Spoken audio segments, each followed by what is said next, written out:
कि मैं चाहती हूँ कोई मेरी ज़िंदगी में इंटरफेयर ना करे।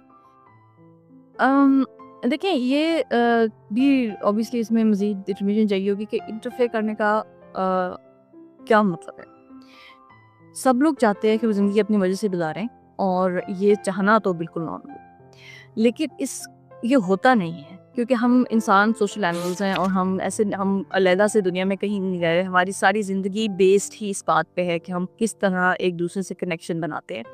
हम किस तरह एक दूसरे को बर्दाश्त करते हैं और एक दूसरे की हेल्प को यूज़ करते हैं सपोर्ट कर को के साथ हम डेवलप करते हैं ना। ये हमारे इंसानों को अगर आप देखें तो अगर लोग सब अकेले अकेले रह रहे होते मिल ना रहे होते तो आप नोटिस करेंगे कि जो दुनिया में जो भी तरक्की और जहाँ भी हम पहुँचे हैं ये हम बिल्कुल भी ना पहुँच सकते क्योंकि हमें हमारी सोच एक हद तक ही है। तो इसलिए ये तो बिल्कुल नॉर्मल है कि आप चाहें कि कोई इंटरफेयर ना करे, लेकिन उस चाहने को इतना सीरियस समझे कि वो वाक़ई होगा भी नहीं इंटरफेयर, ये इतना नॉर्मल नहीं है। क्योंकि इंटरफेरेंस तो चलेगी ना ज़िंदगी में।